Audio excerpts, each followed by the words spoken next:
Welcome to Ask the Herbalist. I'm Carrie Bailey. This is a place where you can get your herbal questions answered by me, Carrie Bailey, certified herbalist. I'm also a biologist and a horticulturist. I've got over 30 years experience. I will also have my apprentice and interns help answer these questions. So each one of these questions that you ask and we answer helps support Herbal Education and Herbal Elements Academy. Today is July 3rd, 2026. This is episode one, part one of three. What is Ask the Herbalist? Well, I had the idea from a couple different sources. First off, you remember the show Frasier?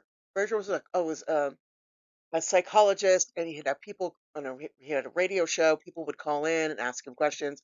Then he would give them answers.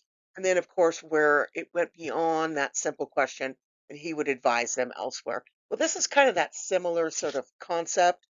People can have a one-on-one exchange with myself, a certified herbalist, and or my students and my interns, and that gives them experience working with the public.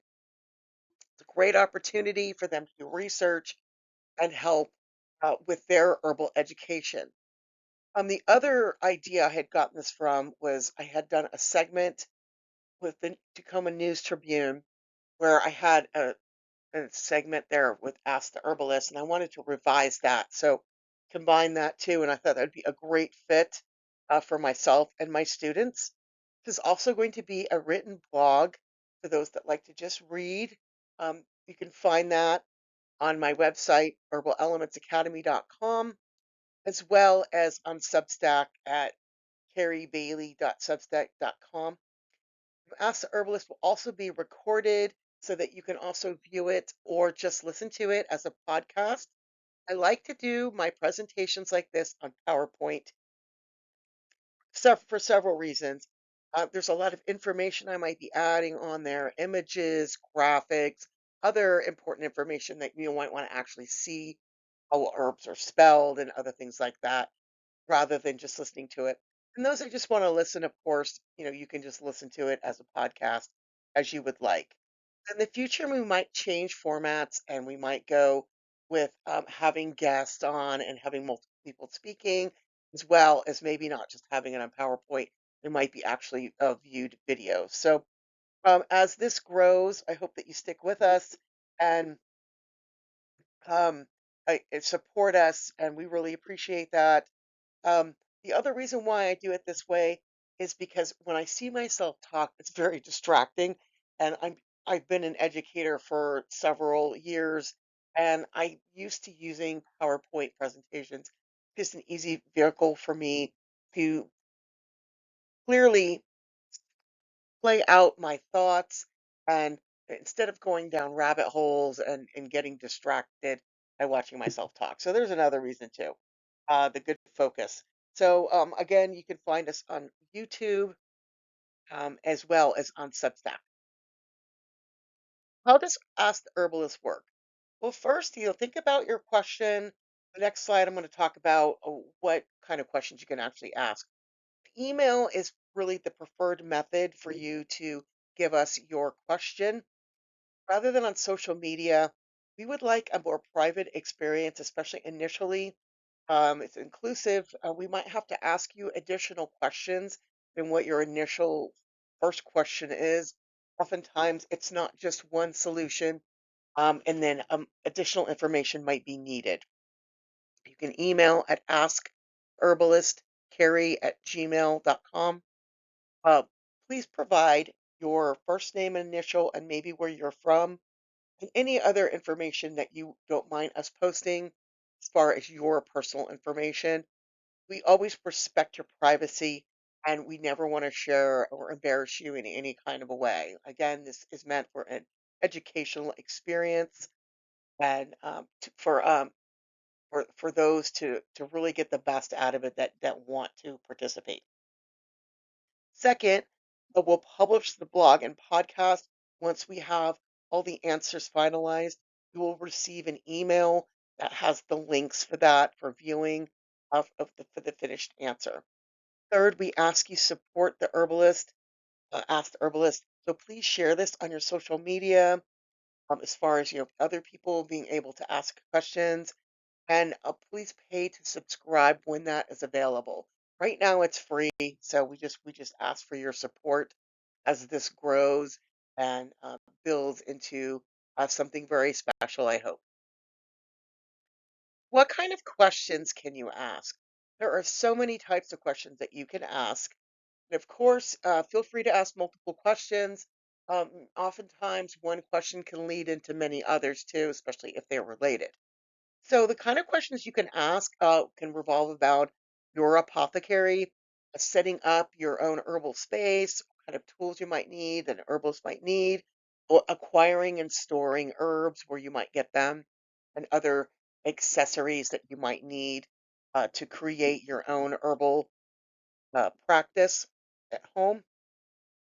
Culinary herbal questions, cooking with herbs, how to make seasoning blends, other types of herbal recipes, how to create herbal things, growing and harvesting herbs, which herbs you can grow in your region, where you can find more references and resources for that, how to harvest herbs, foraging when you should and should not, nutritional herbal questions, how to enhance your specific herbal nutrition, your diet, how herbs can enhance your health, what are the best supplements given a specific health uh, situation, especially enhancing your nutrition, best diets, which would be the best maybe given for your situation, and current trends that might be online. Medical herbal questions, very specific, targeted question to a general health situation about using herbs, which would be the most appropriate given the situation, and where to go for more information and how to use herbs. That's something that people don't really understand is how to use herbs. And that's where herbalists shine because we understand the different ways that you can actually use the herbs rather than always going for the fastest approach that's the strongest and that's not always the best. And then researching herb, how to get more information, the benefits and limitations of AI. Um, we can't we shouldn't forget that there's reasons why people are specialists. People that have worked decades in their fields. AI does not replace that, or it shouldn't, in my opinion. Taken it from somebody who has decades of experience. Again, AI can be a valuable tool if it's used correctly. And remember, AI is pulling from other avenues of these specialists. So we hope that you take advantage of these and ask us questions that good, serious questions that we will have. My students will have great experience being able to answer. Of course, always there are limitations and of Ask the Herbalist. And as far as the liability, we just would like to express that we really want you to have a wonderful experience using herbs. Um, but ask the herbalists. There's limitations. Any advice we give is intended for educational purposes. Does not replace any advice from your doctor. So, please reference your doctor, your pharmacist, healthcare practitioner when you are trying herbs.